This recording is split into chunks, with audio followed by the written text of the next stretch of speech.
actually money is a tool. That's right. Right? And even more, I love it. I was actually reading this book last week and about Sheila Johnson. And she was talking about how she was driving down this country road and she seen this Confederate flag at this store that just kept bothering her. Seeing this Confederate flag. And she's like, she's in Virginia. So she's like, if I go into the store and I complain about it, they're going to look at me crazy. They're going to be like, girl, what you talking about? Yeah. So you know what she did? She bought the building. She Wait, bought the building. That's crazy. She bought the building and then she turned it into a place where That's a boss move. That's a boss move. Damn. And then she turned it into a place that became a gathering place for everyone in the community. And so to me, that's kingdom purpose. Damn. That's using your money as a tool versus like being defined by money. She bought the building. That's good. Yeah. I think to piggyback on what you just said too, like if we started seeing money as a tool and instead of like the end goal. Yeah. Yeah. I think our mentality would shift from having to work so hard all the time. Because now money becomes the hammer and the nails. Yeah. So what are you going to build with the money that can make more money? Yes. Instead of, you out here building every day just trying to get money. Yeah. Well, you're going to be building forever. Yes. And as a music artist, what I told a lot of people was, because musicians and athletes are similar. Like we have a window of earning, like high earning potential. Yeah. So, you may have 5, 10, maybe 15 years of like a high earning potential. Yeah. And if you don't see money as a tool, you're the tool. Busy does not equal success. Busyness, busyness is not the same as productivity. It doesn't equal success. Yes. Yes. Yeah. Like that was when I seen that, I was like, that's interesting. Where did that come from? It came from me feeling like I constantly had to be busy in order to feel like something was moving in the right direction. So it's almost an insecurity. And I think a lot of people who are trying to achieve things and accomplish things feel like, oh shoot, if I'm not doing something, right, then I don't have any forward momentum. Right.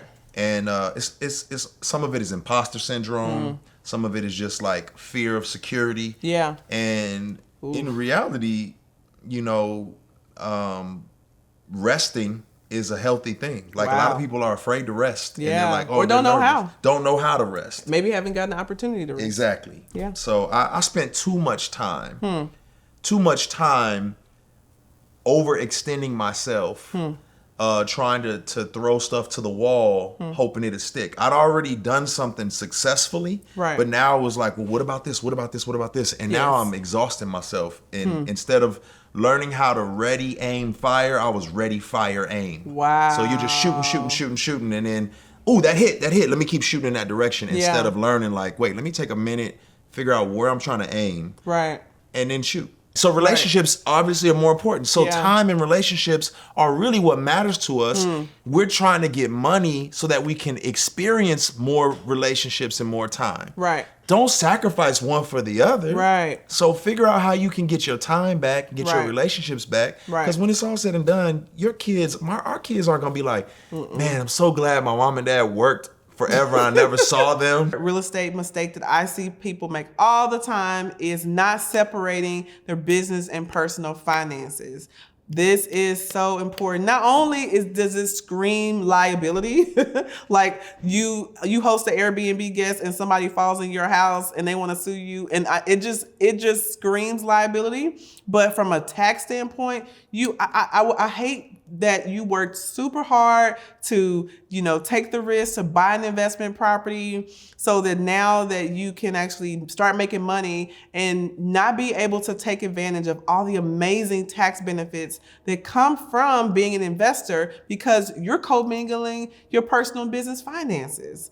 That you're not going to be able, you're actually leaving so much more money on the table. And I see this all the time and it really holds people back. And it actually really, it holds you back from being able to increase your cash flow because you have not separated your business and personal expenses. When you separate your business and your personal expenses, what that does is that allows the IRS to look at you your real estate business like a true business. Because believe it or not, it's not just a hobby. You are running a real business. And because America loves housing, literally the housing, the health of the US economy is based off of what? Jobs and housing, okay? And as real estate investors, the IRS actually incentivizes us for providing housing. But in order to do that, you have to be able to track your expenses and know how much money you spent on property management, how much money you spent on cleaners, how much income you actually received. And this is just something that I don't think people really take serious, and this actually holds them back. Recently, I did what's called a cost segregation study. We don't have to get all into that in detail, but because I hire a bookkeeper and pay them I started out paying a bookkeeper $18, an hour for 3 hours a month. I mean, it's cheap, y'all. It's really cheap. And I started out hiring a bookkeeper to manage my finances. And because I was able to do that and separate my finances, I would actually, because I invested in real estate and I took risks, even though I make multiple six figures, I have been able to get tax refunds. Okay, guys, refunds. That means they giving me money back. And it's not because I'm claiming some type of a bunch of kids or anything like that. No, it's because I actually know the tax code, and I have a team that actually manages my books correctly and separates my personal and business expenses. So because I actually get refunds for being a real estate investor, even though I make multiple six figures, I'm able to take those refunds and then use that to invest and buy more real estate. Okay? So the very problem you have finding capital could be because you are commingling your personal and your business expenses. My suggestion to you is the value of focus. Okay? It's the value of focus. This is actually why I don't prefer one-on-one kind of call coaching versus an actual mastermind program, because one-on-one coaching is very reactive. It's very, I have a question because I have a problem, can you help me? And that's what I was facing with my mentor. It was, okay, I have this problem, can you help me? I have this problem, can you help me? It's very reactive.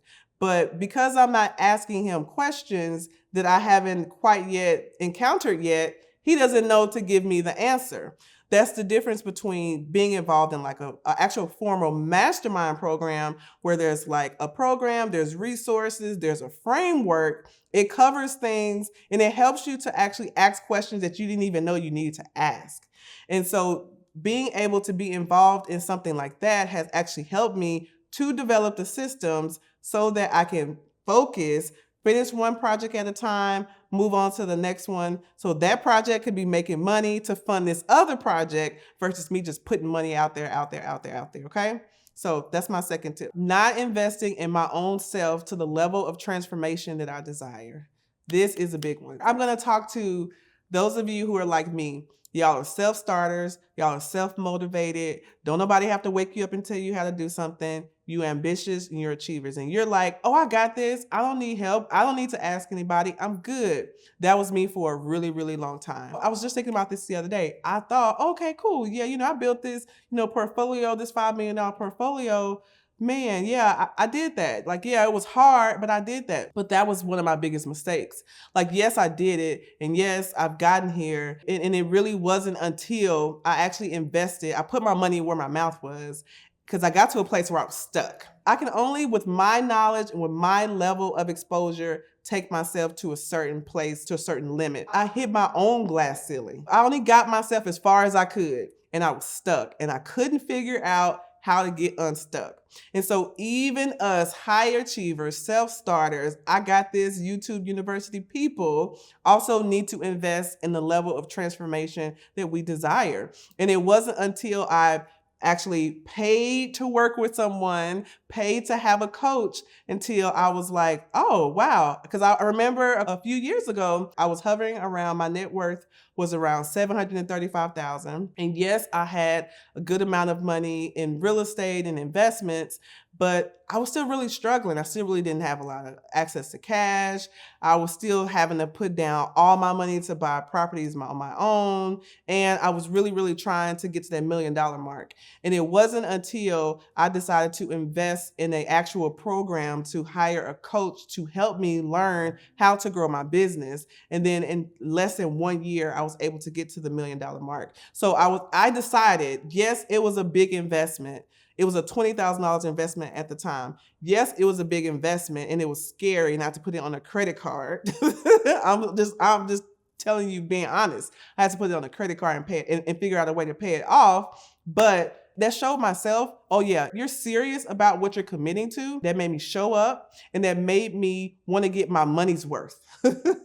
You know? And so I was able to use that program to help me get to that $1 million mark. And now let me struggle with something for 2 seconds. I'm like, who I need to pay to help me to figure out how to do this? Okay. I have drank the Kool-Aid of hiring the experts and the people, because guess what? I saved so much time. I saved so much money not making all these mistakes trying to figure it out. And then I could just go and chill and sip my latte and be in Europe, okay? While somebody else could take care of it for you. So once you get on it, you go. But I really feel like that held me back. So now I think about it. Yes, I got here, but man, let's think about the hardships that came from that. Let's think about the marriage problems because I was working too much. Let's think about all the times away from my kids because I was doing too much. Let's think about, all the money I wasted because I was too scared to pull the trigger and invest in someone. Let's talk about that hard part, right? And so I want to encourage you. I don't want you to repeat the same mistakes that I had to. I had to do therapy. I had to do mindset work to get to the place to pull the trigger. But I absolutely feel like if I had done it sooner, I had probably would have like a $10 million portfolio by now. Not that that's the goal. It just shows you how much time and money I wasted just, being in my mind and being in my head and being all in my ego, honestly, is what it is. So here is a myth. And I'm telling you, it is a myth and it is a lie. Okay.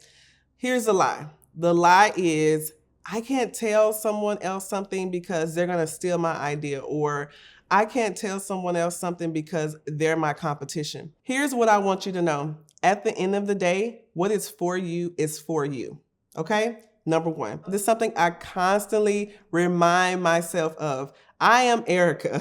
I am me. Okay? You are you. And that's beautiful. That's amazing. And people who truly get you, people who are truly your people, will like you and love you for who you are. And one of the biggest myths that I realized after growing to getting to a 7-figure business and meeting other 7-figure successful business owners is that, honestly, at the top, there's way more collaboration over competition because none of us really know what we're doing. We're all trying to figure it out just like you. Okay, so let me just display that lie again. At the top, there is collaboration over competition. I want to see everybody win. Here's a question I have for you. Are you one of those people that I had on the list? You have to be one of these people in order to attract those people. Are you someone else's cheerleader? Are you honestly, for real, honestly rooting other people on? Are you honestly giving other people advice and being truth tellers? Are you giving other people the opportunities when opportunities come your way and mentioning other people's names in rooms that you're in? In order to desire those types of people in your life, you have to be that person for others too. Sometimes though, and I'm going to be honest, and I've been there and I'm constantly going through this journey. Sometimes we have to step back and we have to reflect and we have to figure out if we aren't those people, if we're struggling to root people on because at the end of the day, maybe we are really miserable because of how things turned out for us. Sometimes we have to step back and work on our healing and work on, our hardened heart so that we can actually step forward and actually support other people and really open up that desire in our life by being that for someone else. How has that helped your mental health? Knowing that, okay, I have some money coming in and it's coming in every month. Granted, my tenants are paying and, I'm not having any crazy things happening. Right. How has that helped your mental health, just knowing that you have that kind of that security there? I think, honestly, I don't know that it has really set in like that yet. I think what helps my mental health more is just knowing like I have the option with this vision and this goals that I have, that I can take breaks when I need to. And I think that causes a lot less. That helps my mental health. Yes. Because it allows me to, because with mental health, I mean, if you're anyone who's listening who struggles with that or has struggled with it, you realize and you know how unpredictable it can be. Yeah, that's true. And sometimes you're like, okay, I don't know why, but I feel really depressed today. Yeah. And I want to just stay in bed and, but I can't, Right. or I just like cannot pick up one more toy off the ground. Yeah. Like I am just so tired of wrestling my toddler that's an alligator to put the diaper on. And so, I do think that like just being able to have a little bit more of that space and that control definitely helps. That's really good.